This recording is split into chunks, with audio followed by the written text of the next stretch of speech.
ഉള്ളിലേക്ക് കടന്നാൽ രണ്ടാം പേജിലുണ്ട്. മാധ്യമങ്ങൾ വ്യാജ വാർത്തകൾ പ്രചരിപ്പിക്കുന്നു CPM. അപ്പൊ നിങ്ങൾ ഇപ്പൊ കേട്ട ഈ വാർത്ത ഇതൊക്കെ വ്യാജാണെന്നാണ് ദേശാഭിമാനി പറയുന്നത്. ഇപ്പോഴും കാരണഭൂതം തന്നെയാണ് മുഖ്യമന്ത്രി. ഇതൊക്കെ മാധ്യമങ്ങളുടെ തെറ്റിദ്ധരിപ്പിക്കലല്ലേ? VD സതീശൻ ഇപ്പൊ സത്യപ്രതിജ്ഞ ചെയ്യാണ്. ഇതൊക്കെ മാധ്യമങ്ങളുടെ കള്ളക്കഥയാണെന്ന് പിണറായി അല്ലാതെ മറ്റാരുണ്ട്? ഇവരിപ്പോഴും ഉറക്കത്തുനിന്ന് നീറ്റില്ലാവും. മന്ത്രിസഭയിലും പിടിമുറുക്കി വേണുഗോപാൽ പക്ഷം. ഷാനിമോൾക്ക് അതൃപ്തി, ചാണ്ടിയുമ്മൻ അതൃപ്തി, ബൽറാമിന് അതൃപ്തി. കുഴൽനാടൻ പുറത്ത്. 4 ജില്ലകളിൽ മന്ത്രിമാരില്ല. വിൻസെന്റിനെ ഒഴിവാക്കിയതിനെതിരെ ലത്തീൻ അതിരൂപത സമരത്തിന് രംഗത്ത്. വകുപ്പുകളിലും പുകഞ്ഞ് UDF എന്താ പറയാ പ്രശ്നാണെന്ന്.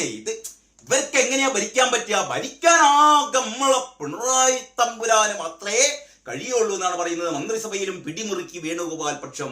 കോൺഗ്രസിന് 12, മുസ്ലിം ലീഗിന് 5. കാരണം അതിന്റെ ദുരം എന്താണെന്നറിയോ? ഇനി ലീഗായിരിക്കും ഭരിക്കാൻ പോകുന്നത് എന്ന് ദേശാഭിമാനി പറയാണ്. ജാഗ്രത പാലിക്കുക CPM. കേരളത്തിലെ മുഴുവൻ ആൾക്കാരോടും പറയാണ് ജാഗ്രത പാലിക്കുക. കാരണം പിണറായി ഇല്ലാത്ത കേരളമാണ്, പിണറായി ഭരിക്കാത്ത കേരളമാണ്. എങ്ങനെ അല്ലേ? പിണറായി തമ്പുരാനില്ലാത്ത കേരളം. ശൈലജ ടീച്ചർ ഇവിടെ ഉണ്ടോ? ടീച്ചർ അവിടെ പറഞ്ഞില്ലേ? എന്താ പറഞ്ഞത്? പിറക്കാതെ പോയ ഉണ്ണി നീ എവിടെ? കേരളത്തിലെ അമ്മമാര് മുഴുവനും നെഞ്ചത്തടിച്ച് കരയുകയാണത്രേ. ഞങ്ങൾക്ക് പിറക്കാതെ പോയ ഒരു ഉണ്ണി ഉണ്ടായിരുന്നു.